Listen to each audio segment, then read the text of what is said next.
wonderful welcome it is for students to come to campus, really basically not knowing anybody, and to be welcomed into the community through that first exchange in front of Robinson Hall. If you think you don't fit in, if you think that you're different, if you think there's not a place for you here, look around at these people. Everybody is totally uninhibited, not worried about what anybody else thinks of them. You're going to belong here no matter who you are. Students organizing trips have bent over backwards to say you're welcome here. I was on the hardest level hiking, and it was a pretty difficult trip. We were pretty much climbing straight up a waterfall, which just had like these rebar handles sticking out of it. It was pretty exciting. It was actually hailing on us at that point there, and the next morning we went up and over Moose Lock and then down into the Ravine Lodge. So it was a pretty intense trip. The lodge is just the story of the transformation from the tired selves that we are when we get off the bus to the tunnel of cheering people. There's a lot of dancing, so much dancing, a stupid amount of dancing. My abs were killing me after trips just from dancing. I didn't know that was like a thing, that was possible.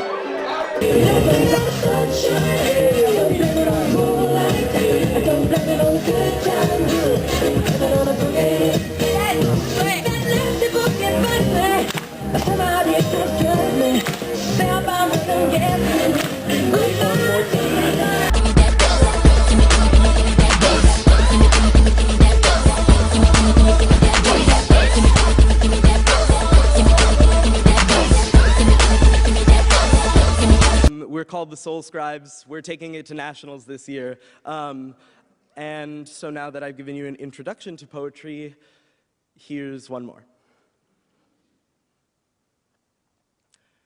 The other day, I had a paper to write for my education class. So naturally, I opened my laptop and went on Facebook. As I stared silently at the top of my newsfeed, I scratched my head, and it grew sore as someone's status read, "So-and-so is taking a huge shit." But even more vexing than such a perplexing status was that this post could somehow boast 10 comments. Now, perhaps I'm old-fashioned, but this decree summoned some serious cynicism in me, and I began to wonder whether just this nation or my whole generation actually gave a shit about so-and-so taking a shit. And I started wondering if this was a habit we could quit. Because I don't know when it became okay to circumvent friendships for web clips and text message transcripts that timidly touch on shallow feelings, prevented from dealing with real sentiment by flat screen ceilings, and when it happened that instead of friends making clicks, clicks made friends, and it ended up that our devotion to others amounted to nothing more than emotion. Like this, poke her, let a colon and parenthetical become an epithetical representation of my theoretical smiley face. And all of a sudden, it's become the case that apathy runs rampant as sympathy is silenced by empty empathy. And when you say that you'll BRB, you of course mean that figuratively because you were never really there for me, and if it weren't for your profile picture, I might have forgotten your face.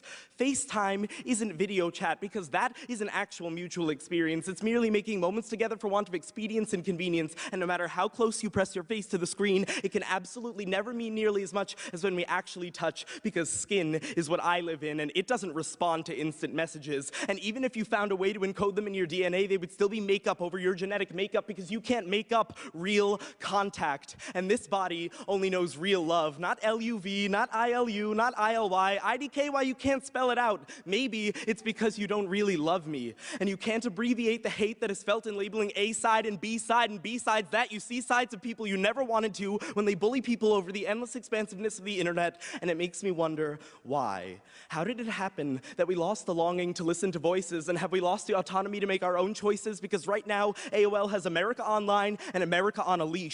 And when you no longer look into real eyes, how long will it take for you to realize that you're living in real lies? When you Photoshop and crop your pictures until they stop looking like you, how do you amount to more than vanity? And when you're more apt to respond to the sound of rumbling vibrations in someone's pocket than the rumbling of emptiness in the stomach of a fellow human, how have you maintained your humanity? This is insanity, and I want to unplug myself before I short circuit.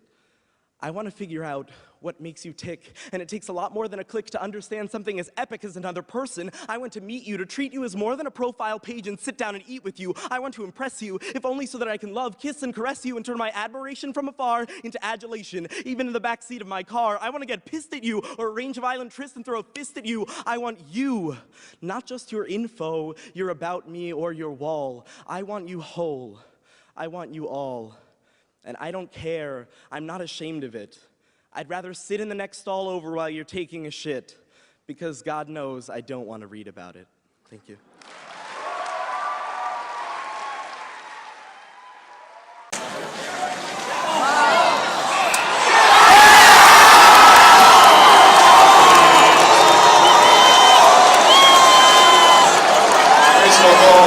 Everything's on the ice.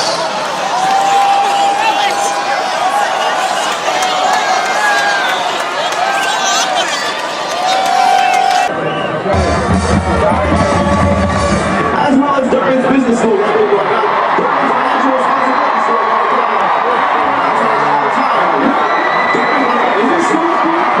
Presents an all-star game of halftime salute to Spring Big Green.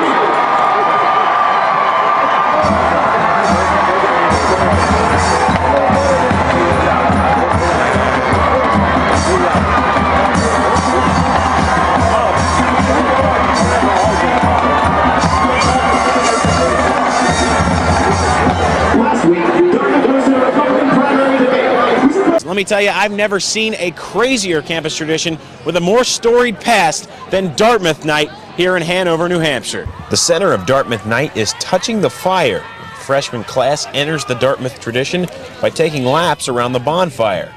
And things can get pretty heated in there. Touch the fire! Each class, successive class that comes in, whether you're an 08, an 09, a 10 this year, that's when they're going to graduate in 2010. And they run around that whole fire like 110 times. It's pretty crazy. It's like feeding meat to lions. Yeah, they'll toss you right in there. It's a really great tradition. You know, a lot of my friends at other schools don't have this type of homecoming thing that we have.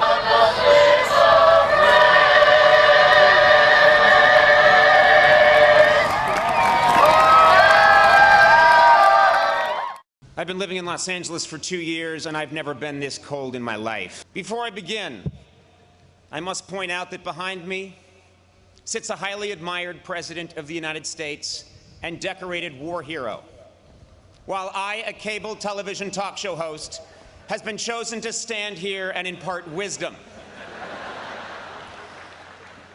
I pray I never witness a more damning example of what is wrong with America today.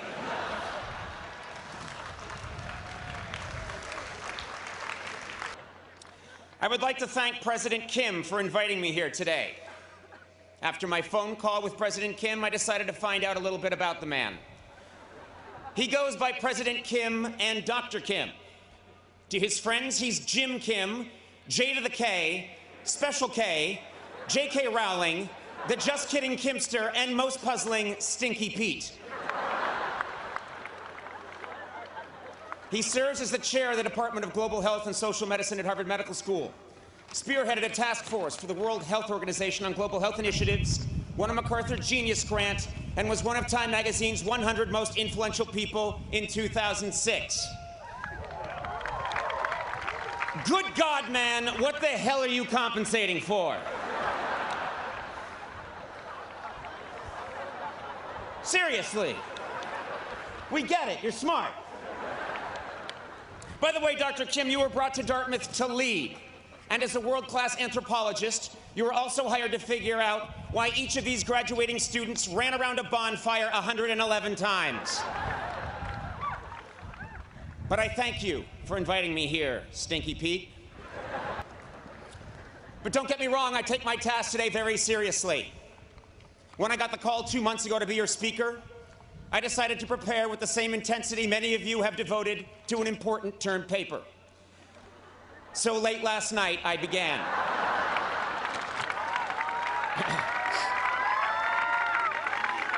I drank 2 cans of Red Bull, snorted some Adderall, played a few hours of Call of Duty, and then opened my browser. I think Wikipedia put it best.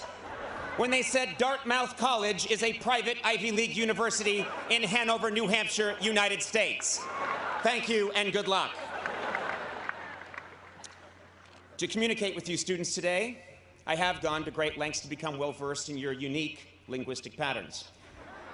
In fact, just this morning, I left Baker Berry with my Trippy Barry to eat a Billy Bob at the Bema when my Flitz to Francesca was blitzjacked by some D-bag on his FSP.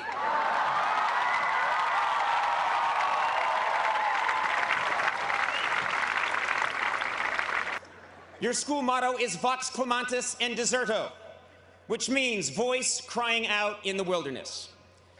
This is easily the most pathetic school motto I have ever heard. Apparently, it narrowly beat out silently weeping in thick shrub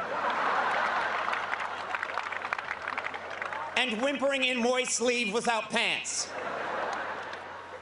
Your school color is green. And this color was chosen by Frederick Mather in 1867 because, and this is true, I looked it up, quote, it was the only color that had not been taken already. I cannot remember hearing anything so sad. Dartmouth, you have an inferiority complex, and you should not. You have graduated more great fictitious Americans than any other college. Meredith Grey of Grey's Anatomy. Pete Campbell from Mad Men. Michael Corleone from The Godfather. In fact, I look forward to next year's valedictory address by your esteemed classmate, Count Chocula. Of course, your greatest fictitious graduate is Treasury Secretary Timothy Geithner.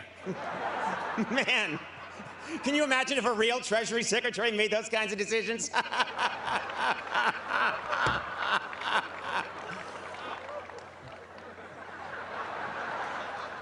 Now I know what you're going to say, Dartmouth. You're going to say, well, we've got Dr. Seuss.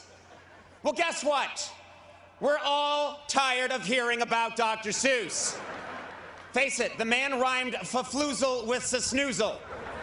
In the literary community, that's called cheating.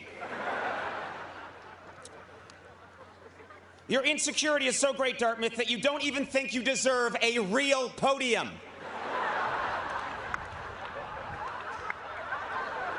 I'm sorry, what the hell is this thing? It looks like you stole it from the set of Survivor, Nova Scotia. Seriously, it looks like something a bear would use at an AA meeting.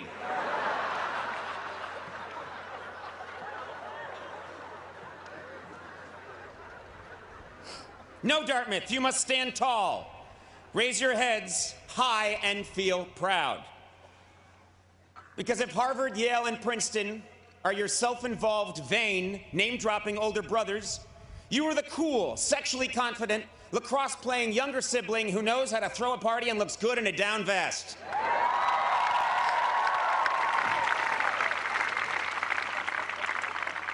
Brown, of course, is your lesbian sister who never leaves her room. And Penn, Columbia, and Cornell, well, frankly, who gives a shit? What if I had gone to Dartmouth? If I had gone to Dartmouth, I might have spent at least some of my college years outside, and today I might not be allergic to all plant life, as well as most types of rock. If I had gone to Dartmouth right now, I'd be wearing a fleece thong instead of a lace thong.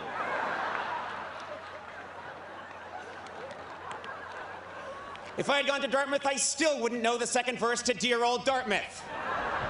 Face it, none of you do, you all mumble that part. If I had gone to Dartmouth, I'd have a liver the size and consistency of a beanbag chair. Finally, if I had gone to Dartmouth today, I'd be getting an honorary degree at Harvard. Imagine how awesome that would be.